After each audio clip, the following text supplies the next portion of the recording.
What began as a routine late-night interview spiraled into television chaos when legendary actor Harrison Ford clashed with Stephen Colbert over Hollywood's treatment of aging stars, culminating in an explosive confrontation that ended with security being called. The studio audience at The Late Show with Stephen Colbert settled into their seats last night, expecting another polished celebrity appearance. Harrison Ford, there to promote his latest project, walked onto the stage to thunderous applause, his trademark gruff charm instantly filling the room. What no one expected was that within 30 minutes, the segment would become one of the most controversial moments in late-night television history. The interview started innocently enough. Colbert, wearing his practiced smile, moved through his usual lineup of prepared questions about Ford's upcoming film. The actor, now in his 80s, appeared at ease in the guest chair, his weathered hands folded as he responded with his familiar mix of dry humor and reluctant celebrity. "So Harrison, you're still doing action sequences at 81, Colbert said with a slight smirk. "When do you think it's time to hang up the whip and let younger actors take over these physically demanding roles?" The question sounded harmless, but Ford's expression shifted almost imperceptibly. Those who knew him well would have noticed the tightening around his eyes, the subtle hardening of his jaw. He had answered variations of this question for years, and his patience was thinning. "I think that's for me to decide, Stephen," Ford replied, his voice carrying a sharp edge that hadn't been there moments earlier. "I'm still capable of doing my job, and I don't need anyone telling me when to retire." Colbert, perhaps sensing an opportunity for viral television, pushed further. "But surely there's a point where studios start looking for fresh faces, younger energy. Hollywood has always been youth-obsessed, hasn't it?" The audience began to feel the tension rising. Ford leaned forward slightly, his renowned intensity now fully engaged. "Are you suggesting I'm too old to do what I've been doing successfully for 5 decades? "I'm just saying," Colbert continued with calculated late-night swagger, "maybe it's time to pass the torch. Give the next generation a chance instead of clinging to roles that might be better suited to actors half your age." The words hung in the air like a challenge. Ford's colleagues had long praised his professionalism and composure under pressure, but something about Colbert's tone, the casual dismissal disguised as concern, touched a nerve. Built up over years of subtle age discrimination in Hollywood. "Clinging," Ford repeated, his voice dropping into a dangerous, quiet register familiar to anyone who had seen his most intense, dramatic scenes. "You think I'm clinging to my career?" Colbert, seemingly unaware of the storm forming across from him, doubled down. "Let's be honest, Harrison. How many more Indiana Jones movies can audiences really stomach? At some point, doesn't it stop being about the art and start being about refusing to accept that your time has passed?" The studio fell silent. Even the crew behind the cameras sensed a fundamental shift in the dynamic. Ford's publicist, watching from the wings, stepped closer to the stage, her instincts screaming that things were about to go very wrong. Ford stood abruptly, his chair scraping across the studio floor with a piercing screech that echoed through the silence. "You know what, Stephen? I've been in this business since before you were born, and I've earned every role I've ever taken.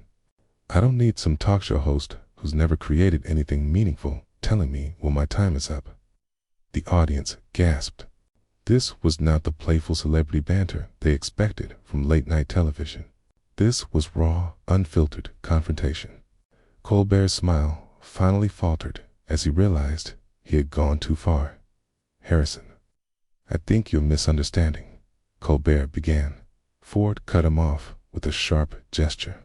"No, I understand perfectly. You think you can sit behind that desk and make clever little jokes at my expense. Question my relevance, my ability to do the job I've been doing longer than you've been alive." His voice rose, the intensity rarely seen outside his most dramatic film roles. "But here's what you don't understand, Stephen, about respect, about legacy. about what it means to dedicate your entire life to a craft. The studio was frozen as Ford's words cut through the air like a blade, and the confrontation was only beginning. You sit there making jokes about age, about relevance, but what have you actually contributed to cinema? Ford said.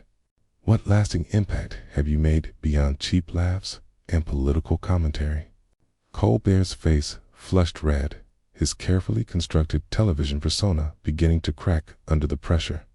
The control he normally held over his show was slipping, and the audience could see it happening in real time. Look, Harrison, I think you're taking this a bit too personally. Ford let out a bitter laugh, empty of humor. You just told a national television audience that I should retire, that I'm too old to do my job, that I'm clinging to a career I've built over 50 years. How exactly am I supposed to take that? The studio cameras kept rolling, capturing every moment of the unfolding disaster. Colbert's producers frantically signaled from behind the cameras, urging him to de-escalate, but the host seemed unable to back down. His ego, bruised by Ford's pointed questions about his own contributions to entertainment, demanded a response. I was making conversation, Harrison. That's what we do on talk shows. We ask questions that get people talking. Colbert shot back, his voice taking on a defensive edge, unfamiliar to his regular viewers. No, Stephen, Ford replied, his voice steady but dangerous. What you do is attack people when they're vulnerable, when they're here to promote their work and can't fight back without looking like the bad guy. You hide behind humor and call it entertainment, but you're really just a bully with a television show. The accusation landed like a physical blow. Several audience members shifted uncomfortably, suddenly aware they were witnessing something far more serious than typical late-night drama. The carefully choreographed world of celebrity interviews was collapsing in front of them. That's completely unfair, Colbert protested, his composure finally cracking. I've interviewed hundreds of celebrities, and none of them have ever called you out. Ford cut in.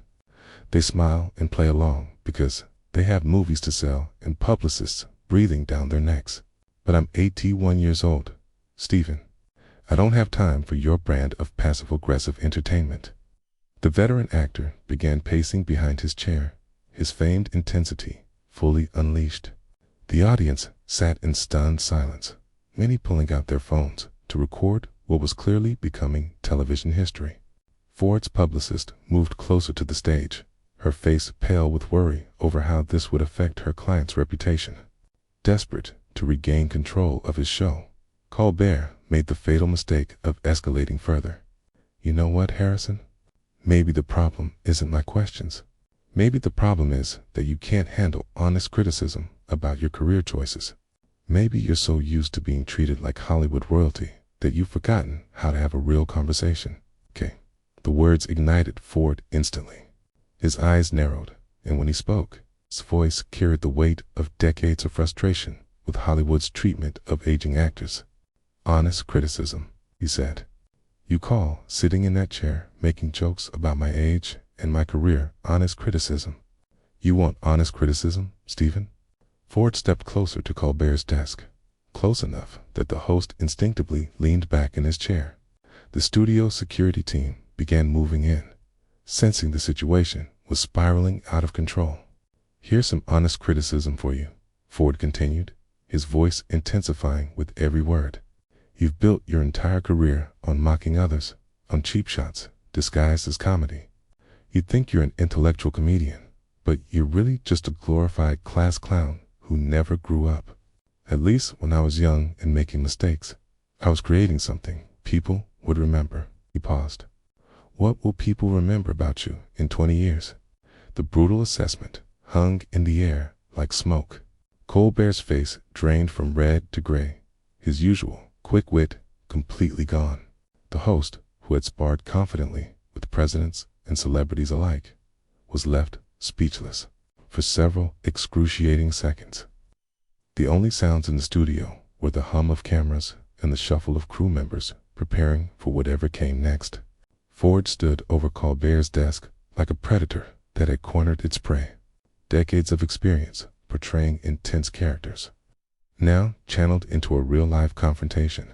Colbert finally found his voice, but it came out cracked and defensive. "You can't talk to me like that on my own show, Harrison. This is my stage, my audience. Your stage." Ford cut in, swift and merciless. "You think owning a stage gives you the right to humiliate your guests? You think that desk makes you untouchable?" He gestured broadly at the elaborate set around them. "This is all just window dressing, Stephen. Without the guests who come here to promote their work, you're just a man talking to himself in an empty room." The audience began murmuring, some clearly uncomfortable with the intensity of what they were witnessing, others riveted by the raw authenticity of the moment. This wasn't scripted television drama. This was two powerful personalities locked in genuine conflict, and the outcome was completely unpredictable. Colbert, his professional facade crumbling entirely, made another critical error in judgment. He stood up from behind his desk and pointed an accusatory finger at Ford. "You know what your problem is, Harrison. You're a relic. You're from a different era of Hollywood, and you can't accept that the world has moved on without you. You're angry because you're irrelevant." The word irrelevant echoed through the studio like a gunshot. Ford's expression shifted from controlled anger to something far more dangerous.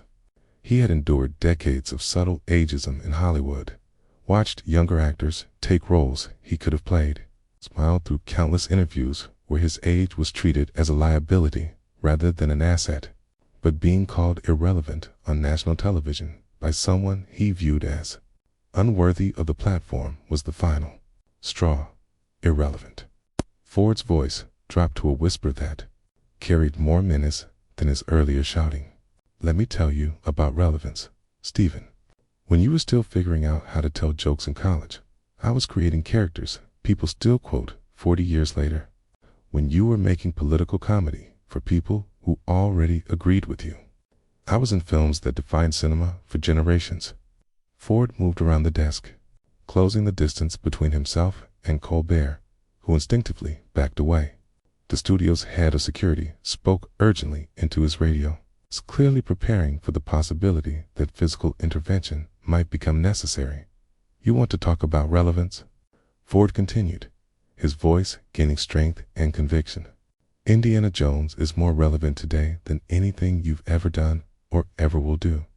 Han Solo will be inspiring people long after your show is canceled and forgotten. I have contributed something lasting to human culture. What have you contributed besides division and cheap shots?" Colbert, now backed against the wall of his own set, seemed to realize he had awakened something he couldn't control. His usual arsenal of prepared comebacks and scripted responses was useless against Ford's genuine fury. The host, who had built his career on being unflappable, was visibly shaking. I'm a comedian, Harrison. I make people laugh." "That's what I do," Colbert stammered, his voice barely above a whisper. "No," Ford replied with devastating certainty. "You make people laugh at other people. There's a difference. Real comedy brings joy, creates connection, helps people forget their troubles for a while. What you do is weaponize humor to tear people down, and you hide behind your audience's laughter to pretend it's harmless." Huh. The studio audience was completely silent, many covering their mouths in shock. Several people in the front rows recorded the confrontation on their phones, capturing every moment of Ford's systematic dismantling of Colbert's professional identity. Ford stepped even closer, now mere inches from the trembling host. "You know what the saddest part is, Stephen?